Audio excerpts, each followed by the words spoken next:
إن الحمد لله نحمده ونستعينه ونستغفره ونعوذ بالله من شرور أنفسنا ومن سيئات أعمالنا من يهده الله فهو المهتد ومن يضلل فلا هادي له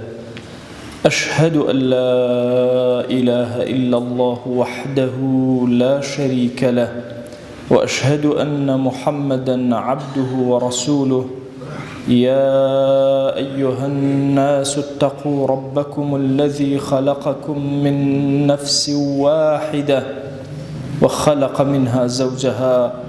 وبث منهما رجالا كثيرا ونساء واتقوا الله الذي تساءلون به والأرحام إن الله كان عليكم رقيبا لپاش سپاس و ستایشێکی بێهامتا بۆ کردگاری مەزنوو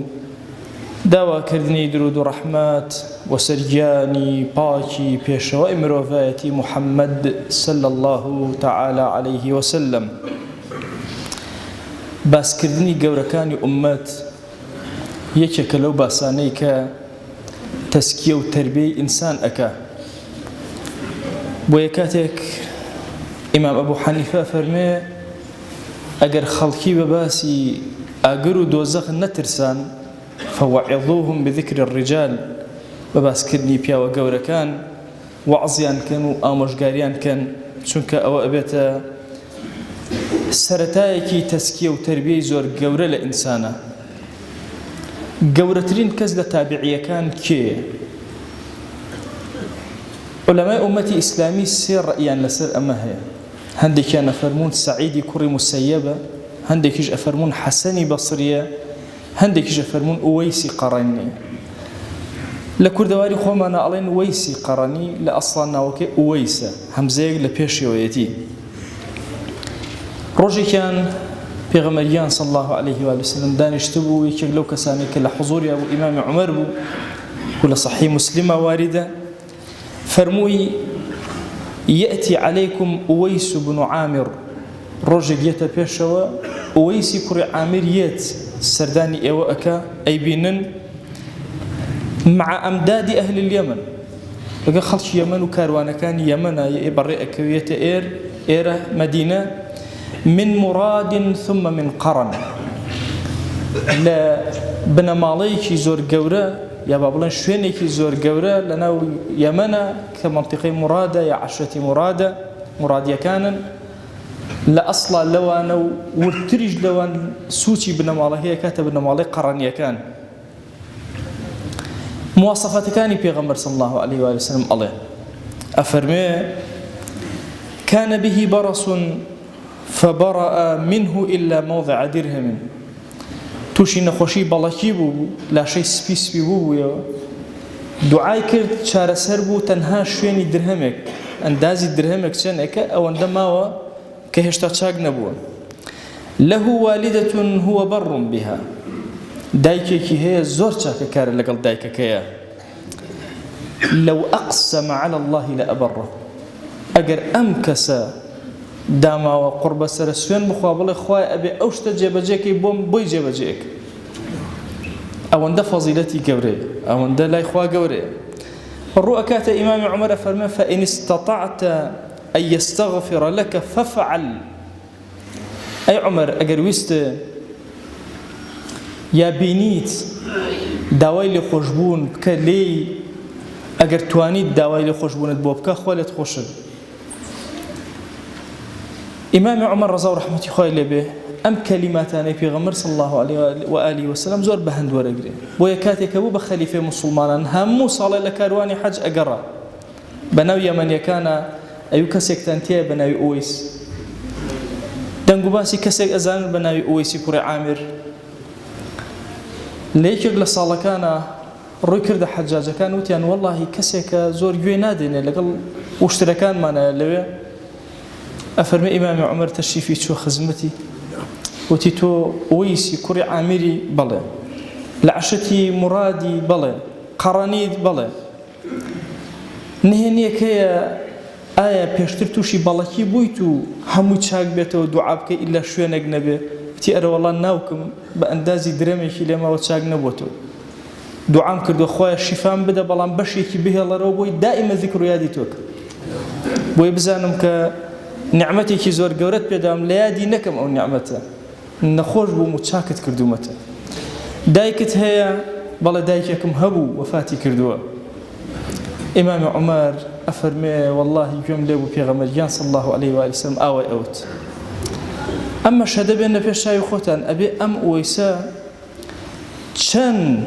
دڵ و دەرونی مرتاح بوو بێ کاتێک گوێی لێیە پێغەمبەر صلی الله علیه وسلم ذیکری ئەوی کردو باسی ئەوی کردو ئۆیس لە زەمەنی پێغەمبەرە بووە صلی الله علیه و آله وسلم لەبەر خزمەتی دایکی نەهاتوۆتە ناو مدینەی پێغەمبەرەوە صلی الله علیه وسلم بۆیە بە سەحابە حساب ناکرێ سەحابە کەسێکە بە چاوەکانی سەری خۆشەویستی بینی بێ صلی الله علیه و آله وسلم لە زەمەنی ئەویشا بوو بێ ئیمانیشی پێ هەبوو بێ هەر سێ خاڵەکەی بێت یا بێ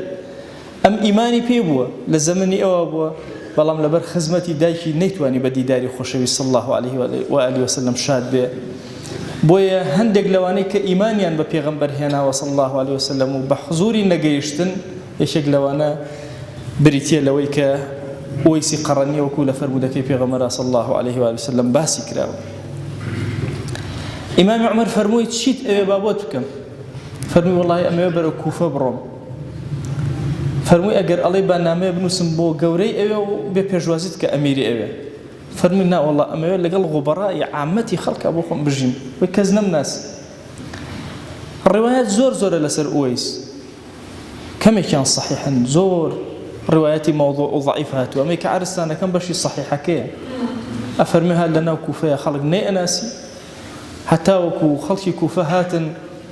ئیمامی عومەر ڕەزا و ڕەحمەتی خوای لێبێ بۆی گێڕانەوە ئەم فەرمایشتە بڵاو بووە بەناو خەڵکی کوفەیە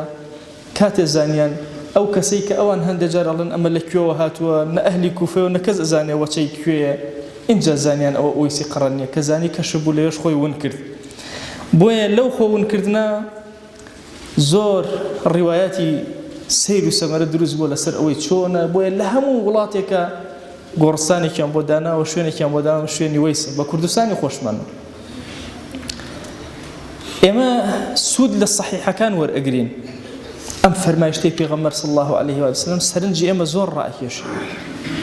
ئەبێ ئەم کەسە چ نهێنیەکەوە بێ لە بینی خۆی و خوایە وا لە ئاسمانەوە وحی بۆ پێغەمبەر صلی الله علیه و سلم ئەم بزانێت کە کەسێک هەیە و بەو شێوازە دێت و ئەبێت چ ئیمانێک بێ لە دڵی ئەسحابە لە دڵی عومەری کوڕی خەتابە ئەوەندە بێگومانە لە فەرمایشتەکەی پێغەمبەر صلی الله علیه و سلم هەموو ساڵێ بگەڕێ و عەوداڵی بینینی ئەم کەسە بێ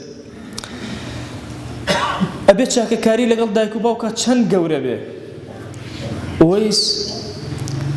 لەبەر خاتری دایکی بە حزوری پێغەمبەر صلی الله علیه و سلم ناگا لەبەر خزمەتکردنی ئەو ئەبێ لاو گەنجی ئێمە چی بڵێن ئەمڕۆ کاتێکەوە گوێڕاڵی دایک و باوکیان ناکەن و خزمەتیان ناکەن ئەبێت چۆن ئێمە دەرگای بەهەشت لەو ڕێگایەوە بەدەستبێنین کە خزمەتکردنی دایک و باوکە بابەتی فاضل و ئەفضل ئیمامی عومەر خۆی گەورەترە ئەهلی فەضڵترە دووهەمین خەلیفەی موسڵمانانە بۆی عولەما ئەفەرمون ئەو کەسەی با زۆر گەورەش بێ با زۆر لە پلەی دینداری و خواناسی و علم و زانست و هەموو شتێکە لە پێشەوە بێ جائزە بۆی کەسێکی بینی کە زانی ئەهلی سەلاحە با لە خۆی خواردتریش بێت تەڵەبی لێ بکە کە دوعای خێری بکە داوای لێ خۆشبوونی بۆ بکە ئەبێ ئەم ئوەیسی قەڕەنیە چەندێک فەضیلەتی هەبوو بێت تا سەحابەیەکی زۆر گەورەی پێغەمبەر صلی الله علیه و سلم داوای لێ خۆشبوونی لێ بکە بڵێ داوام بۆ بکە خوای گەورە لێم خۆش بێ ئەوەشی لێ وەرەگیرێ کە سونەتە یان جائزە موسڵمانان داوای لێ خۆشبوون لە خوا بکەن بەهۆی کەسە ساڵحەکانەوە فڵان کەس بەشکم داوای لێبوردن بکەی لە خوا بۆم دوعاکانە بیرم مەکە یادم مەکە دوعای خێرم بۆ بکە ئەم تەڵەبە لە ئەحیای لە زیندوان یەکێکە لە سونەتەکان کە پێغەمبەری خوا صلی الله علیه و سلم خۆ یەکێک لە جارەکان ئیمامی عومەر ئەوەندە فەضیلەتی هەیە ئەفەرمێ لا تنسانا یا ئەخی من صالح دعائك لە بیرمان مەکە ئەی ئیمامی عومەر لە دوعا زۆر تایبەتە صالحەکان لەو کاتانەی کە زۆر تایبەتە دوعاکەی من لە یاد مەکە پێغەمبەر صلی الله علیه و سلم بە ئیمامی عومەر ئەڵێ ئیمامی عومەر بە ئۆیسی قەڕەنی ئەڵێ ئەم فەضیلەتێکی زۆر گەورەیە ئەهلی فەضل لمتي أجن وحالي أبن باشترين كسي تابعي كان لفرمايشتك أفرمي خير التابعين رجل يقال له أويس القرني باشترين كسي لنا تابعي كان كسي ككبي أتري أويس قرني أما هي برسيار كم أبي أمكس خفية ناديارانا چند زور من لنا أمتي پیغمبر صلى الله عليه وآله وسلم سري أومك أمره ملائكة من أبيني نائشي در كردو وابزاني خوي زوزو كسي كي چاك أبي چند كسبن لواني كلا پشتي أو نيوجا كانوا فضيلتيان لو قورة تربية أجريان قورة تربية بلو مقاميان لا إخوة قورة تربية سوين بخون بخوا سوين كان نشكيني أما چه أجر وفضلك أخوي قول لنا أمتي پیغمبر صلى الله عليه وآله وسلم دايناو بوي قد إنسان لخوي نقوري لوتي برز نبي وتصور نكا تشوار كان نيوج لمزقوتا كهيتشي نهشتوتو لو أشي كسي كبي لنا وجمع مسلمان نشان نبين ري بلام عزريكي خزمتي دايكي وهاي لكردبي أسمانا كان همو درقا كان يكرابتو بوي لو أشي كسيك من هبي لبازارا كاركات بەڵام چەندین ماڵی هەژار و نەدار چاویان لە دەستی ئەو بێ هەموو ڕۆژێ لە ئاسمانەکان ناوی بهێنرێ لە حوزوری ڕەب العالەمینە لەوە چێ زۆرمان هەبن ئێمە هیچ شێوازێک گوێیان پێ نەدەین بەڵام ڕوتبەیان لە حوزوری خۆیان زۆر بەرز و زۆر گەورە بێ ئەلەم زەمەنا بەتایبەتی زەمانێک کە ئێمە پێویستمان بەوەیە هەمومان پێکەوە بەدەستە جەمعی احترامی زۆر یەکتر بگرین ئەم فەرمایشتە ئەومان پێ ئەڵێ کەس بەکەم مەزانە لە ئومەتی پێغەمبەر صلی الله عليه وسلم لەوە چێ ئەو کەسەی کە ئێمە گوێ نەدەینێ و بڵێن بێوەچە و بێکەسە لە ئاسمانەکان زۆر گەورە بێ لە حوزوری مەلەء الأعلا باسی بکرێ بۆیە ئەبێ ئێمە زۆر جیاوازتر لەگەڵ یەکترا مامەڵەکەین خەفای ئەولیا فکرێک هەیە لە ئومەتی ئیسلامیە فکری خەفا هەر لەکوێ خەفا هەبوو گرنگی هەیە شەوی قەدر خەفا هەیە گرنگی هەیە عشرەی مبەشەرە و ئەوانەی مبەشەرن بە جەنە عولەما ئەفەرمون غەیری دەکە زۆر زۆرن کە موژدەی بەهەشتیان پێدراوە دەمان بە مەشهووری هەن غەیری دەکەشمان هەن بە نادیاری ئەفەرمون ئەم خەفایە سر و تایبەتی خۆی هەیە ناوی ئەعظەمی خوا اسم الله الأعظم بە خەفایی ئەمێنێتەوە زۆر بابەتمانێ ئەوەی کە خەفی بێ و شاراوە بێ لە ئومەتە ئەوە زۆر زۆر گەورەیە نیشانەی ئەوەیە جێی ملاحەظەی ئێوە بێ ئەی ئومەت بە دوایە بگەڕن یەکێکیش لەوانەی کە خەفایە لەناو ئەم ئومەتە ئەولیاکانی خوان لەناو ئەم ئومەتەیە بۆیە ئینسانی ئیماندار قەت هیچ مسلمانێ بەکەم نەزانی احتیمالە ئەو مسلمانەی کە تۆ بەکەمی ئەزانی وەلیەک بێ لە ئەولیای خوا ئەو مسلمانەی کە تۆ غەیبەتی ئەەکەی کە تۆ قسە بەرامبەری ئەەکەی لەو ئەچێ لە ئاسمان لە مەلەئی ئەعلا ناوی هەبێ ئینسان شەرمەزار ئەبێ کاتێ لەگەڵ ئەم کەسە گەورانە تێئەگیرێ بۆیە ئێمە ئومەت زۆر مەفهوم هەیە ئەبێ بەسەریا بڕۆینەوە یەکێک لەو مەفهومانە ئەوەیە کە خۆت قەت عجب نەکەی خۆت بەشت نەزانی خۆت نەویکە بشارەرەوە هەتا لە ئاسمانە ناوت هەبێ دەنگت هەبێ ڕەنگت هەبێ گرنگ نییە لەسەر زەویە تۆکیی گرنگە لای مەلەء الأعلا و لە حوزوری ڕەب العالەمینە تۆکیی خوای گیان ڕەحمەت و بەرەکەتی خۆت بەسەرمانە ببارێنە لە هەرچی گوناهمانە ببورە تو گەورەی خۆت لە ژیانمانە هەڵەیەکمان بەرامبەر بە هەر مسلمانێک کردووە خوا لێمان ببورە یا ڕەبی خوای هەر مسلمانێک غەیبەتمان کردووە خوا لێ ببورە هەر مسلمانێک غەیبەتی کردوین خوا لێ ببورە یا ڕەبی خوای داوات لێ ئەکەین بە ناوی جوانت بە صیفەتی بەرزە بە ئیسمی عەظەمت گوناهێ لەمە و پێشکردومانە عەفومان کە گوناهێ لەمە و دوایی کەین و فریای تەوبە ناکەوین عەفومان کە إلهي إما بدل أمانة صلاة والسلام بنيرين مو پیغمبر صلى الله عليه وآله وسلم خواجان صلاة والسلام خوت إلهي وكبران رحمتي خود ببارنا بسر روحي پیغمبر صلى الله عليه وسلم نوما ذكرك لخزمتي يا رب العالمين خويا داول ليكن بناوي جوانت بصفتي برزة باسم عظمة الرزوان خود بسر همو أصحابه ببيت جاوازي همو آلي پیغمبرا ببيت جاوازي ببارنا يا رب العالمين خواجان رحمته بزي خود بسر همو تابعين ببارنا بسر همو علماء وأولياء أم أمتا ببارنا إلهي لد أبارنا ولد ألاضينا شون لشوي معراج الدنيا همو تاريخ بو لسر پیغمبر صلى الله عليه وسلم روشناي أسمان بوكر دوا بخوا أمتك پیغمبر صلى الله عليه وآله وسلم أمره لتاريخي كي زور قورين خوای ڕووناکی ئاسمانمان لێ بکەرەوە ئیلاهی ڕەحمەتی خۆت بەسەر مسلمانانی غەزەی ئەببارێنە دەرگاکانی خەیر بەسەریان ئەبکەرەوە ئیلاهی دەستی یەهود و نەسارا و مەجووس لەم ئومەتەی پێغەمبەر صلی الله عليه وسلم ببڕە یا رب العالمین خوای گیان لێت ئەپاڕێنەوە لێت ئەلاڵێنەوە هەموو کافری جیهان لەسەرمان کۆبوونەتەوە ئێمە بێکەسین بحاڵین تەنها تۆمان هەی دەی تۆ بەهانە ئەمانە وەرە یا رب العالمین إلهي أم عبداني هاتونة أم ماليتو بندائك تو بخوا پروردگارا أمانا تنها سجد لحضوري تو يا أبن تنها ركوع لبردم تو يا أبن إلهي أمانة تنها نيوجكان لبناوي تو يا أكن إلهي أمانة دسي زليل دعاء تنها وتنها بوتو برزكنا ودعاء كان ينجرابك يا أكرم الأكرمين ادعوا الله وأنتم موقنون بالإجابة الحمد لله رب العالمين والصلاة والسلام على خير خلق الله محمد وعلى آله وأصحابه الكرام وتابعيهم بإحسان إلى يوم الدين أوصيكم عباد الله ونفسي قبلكم بتقوى الله وكثرة مخافته فإن التقوى شعار المؤمنين ودثار المتقين ووصية الله تبارك وتعالى في وفيكم وفي الخلق أجمعين وشوي سكام فرمايشت بيغمبري هنا صلى الله عليه وآله وسلم فرماو إن الله يحب العبد التقي الغني الخفي خوا جل جلاله كام عبد شوش قالتا عبد هم خواناس التقوى دار بارزقار كرج قناها همج نفس دولمن سربرز كسرج نزم مكر وآسو هيج بابتي وانا وش زليل مكر ورد معبد كان تنها ورد مخوانا وش زليل كرو أخير فرماشتكي فرماه الخفي عبد التقوى دار نفس دولة منك ديارنيا وشاريانو وش شارتانو إما هرسكو نبيمي هرماني مابو هرشي مابو أشم بشج عبادة طاعتي ما خفاء بو شاراوة بو كز نزانو اتربين ويتو خواي يوني شاكسا أهل صلواتي كز مزانو دائما دلك إنا تشني بيغمري صلى الله عليه وسلم صلوات مو أهل استغفارني كز مزانو دائما أستغفر الله كري أهل هرجور ذكرني